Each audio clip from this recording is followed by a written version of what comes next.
Kita telah sampai pada pembahasan tentang bagaimana syaitan dan iblis itu menunggangi hawa nafsu untuk membuat kita semua celaka dengan tipu daya. Dan ini yang kita bahas pada pertemuan yang lalu, pertemuan terakhir kita. Kita akan baca teksnya, kemudian nanti kita review apa yang telah kita bahas di pertemuan yang lalu dan kita lanjutkan dengan pelajaran selanjutnya atau teks Nas Imam Ghazali selanjutnya. Qala al-musannifu al-Imam al-Ghazali rahimahullahu ta'ala wa nafa'na bihi wa bi'ulumi fid dharain amin ila an qala wa in sadafta qalbaka 'inda mu'akhadatika iyyahu biha musawwifan wa bil 'amali bi muqtadaha mumatilan fa'lam anna nafsaka al-ma'ilata ila talabil 'ilmi hiya an-nafsul ammaratu bis-su' wa qad intahadat muti'atan lisyaitanil la'in ليدليك بحبل غروره ويستدرجك بمكيدته إلى غمرة الهلاك وقصده أن يروج عليك الشر في معرض الخير حتى يلحقك بالأخسرين أعمالا الذين ضل سعيهم في الحياة الدنيا وهم يحسبون أنهم يحسنون صنعا وعند ذلك يتلو عليك الشيطان فضل العلم ودرجة العلماء وما ورد فيه من الأخبار والآثار ويلهيك عن قوله صلى الله عليه وسلم من ازداد علما ولم يزدد هدى لم يزدد من الله إلا بعدا وعن قوله صلى الله عليه وسلم إن أشد الناس عذابا يوم القيامة عالم لم ينفعه الله بعلمه وعن قوله صلى الله عليه وسلم مررت ليلة أسري بي إلى السماء بأقوام تقرض شفاؤهم بمقاريض من نار فقلت من أنتم فقالوا كنا نأمر بالخير ولا نأتيه وننهى عن الشر ونأتيه.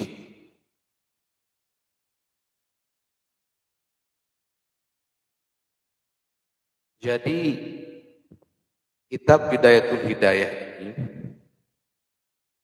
isinya adalah ilmu yang jika kita amalkan dengan sungguh-sungguh, dengan tulus, maka kita semua akan mendapatkan hidayah dari Allah Subhanahu wa taala. Dan seperti yang sudah kita sama-sama pelajari bahwa hidayah itu ada startnya, kemudian ada pungkasannya. Ada bidayah yaitu permulaannya dan ada pungkasannya. Kitab ini yang kita pelajari ini isinya jika diamalkan dengan tulus, ini adalah bidayah, start daripada hidayah. Jadi yang pengen dapat hidayah, maka di antara caranya adalah mempelajari isi kitab ini untuk diamalkan karena Allah Subhanahu wa taala. Dan Imam Ghazali menyebutkan di sini, kitab ini juga bisa sebagai tolak ukur sejauh mana hati kita, ketulusan kita, kesungguhan kita, keikhlasan kita dalam mempelajari dan mengamalkannya. Jika hati kita di saat mempelajari dan mengamalkan kitab ini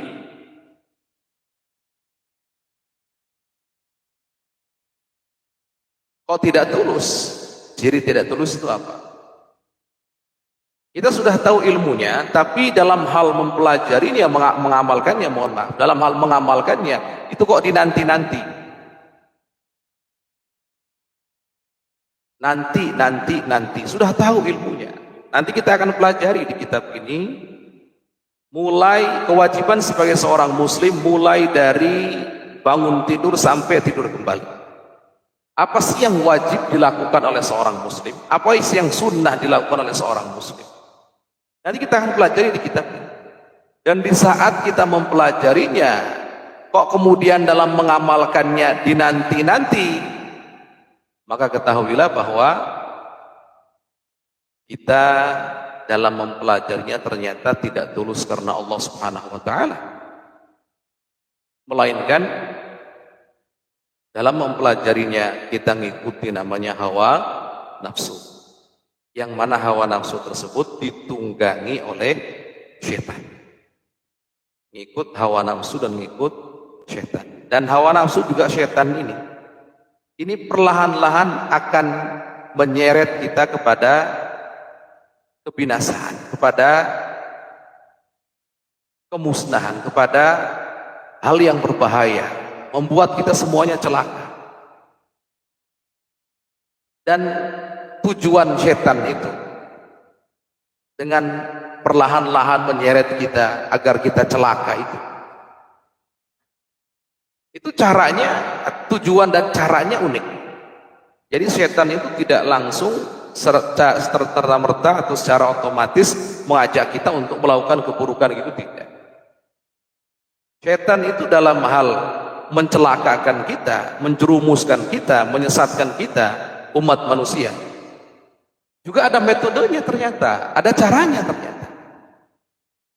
Caranya bagaimana? Caranya dengan membungkus sesuatu yang buruk dengan bungkus yang baik. Jadi mempromosikan keburukan dengan promosi yang kelihatannya baik. Dengan promosi yang kelihatannya baik. Dipromosikan kepada kita. Oh, nuntut ilmu itu baik, belajar itu baik, hadir majelis ilmu itu bagus, mempelajari kitab Bidayatul Hidayah itu adalah kebaikan dan amal soleh. Syaitan akan berkata begitu kepada kita. Tapi hati-hati, bisikan-bisikan syaitan sesungguhnya di balik itu semua ingin membuat kita celaka. Loh, kok bisa? Iya, dengan cara tadi, kita semua diajak oleh syaitan untuk melakukan keburukan dengan gambar kebaikan. Sekali lagi, melakukan keburukan dengan gambar kebaikan. Ini bahaya sekali. Ya Allah. Ini kami contohkan begini supaya lebih mudah dipahami. Jadi syaitan itu dalam hal merayu, dalam hal menyesatkan umat manusia, untuk level manusia tertentu tidak langsung diajak berbuat maksiat yang itu jelas-jelas maksiat, enggak. Seperti bapak-bapak yang soleh-soleh ini, yang rutin dan istiqomah dalam menghadiri majelis ilmu, ini bapak-bapak enggak akan diajak oleh setan langsung, contohnya berzina.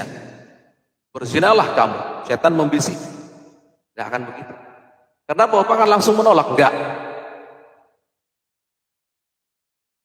Setan juga tidak akan langsung mengajak kita semuanya yang hadir di sini untuk durhaka pada orang tua. Gak akan ngajak begitu. Kenapa?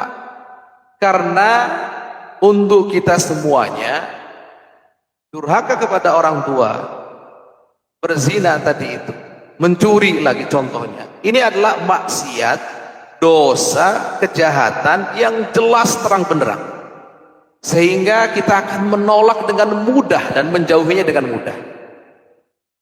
Tapi caranya setan dalam menggoda dan menyesatkan kita, mencelakakan kita adalah dengan, ayo amalkan kebaikan ini, kebaikan ibadah ini, ayo hadir majelis ilmu, ayo sholat sunnah, ayo sedekah, ayo seperti itu.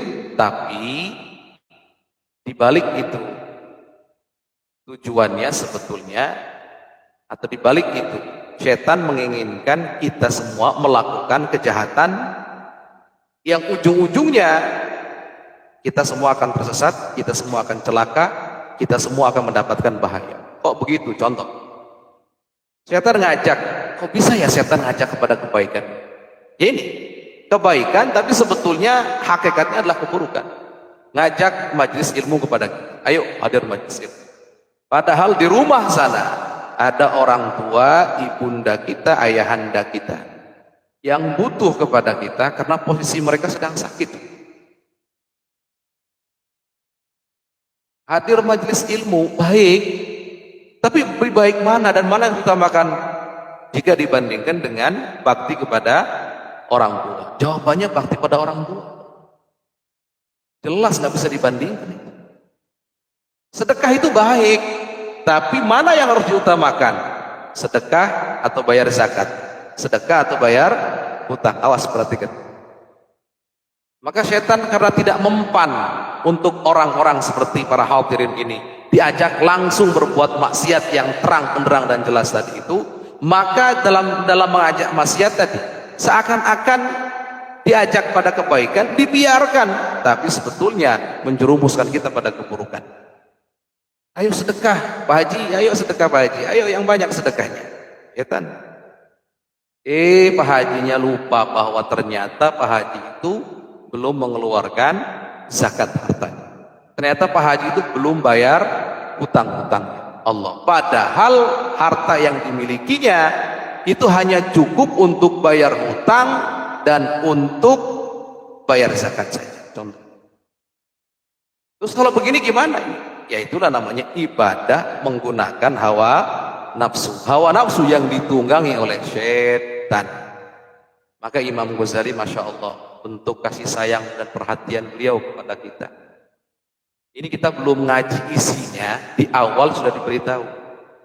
Ini kita ngaji ini tujuannya apa? Kita ngaji sekarang hadir di majelis ilmu ini, belajar kitab yang untuk apa? Untuk apa? Sudah diingatkan. Kalau Ustadz karena Allah, baik. Kalau karena Allah ada cirinya. Cirinya apa? Nanti saat kita tahu ilmunya, mempelajari isinya, kita amalkan. Gitu aja sudah.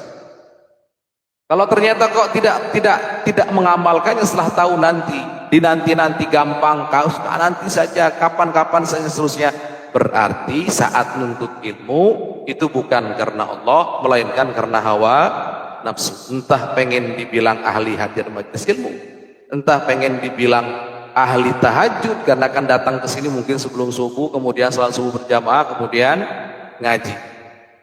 Entah pengen dibilang Masya Allah si bulan rajin betul, dari rumahnya sebelum subuh sudah bergerak, sudah datang ke masjid dan seterusnya. Pengen dibilang seperti itu.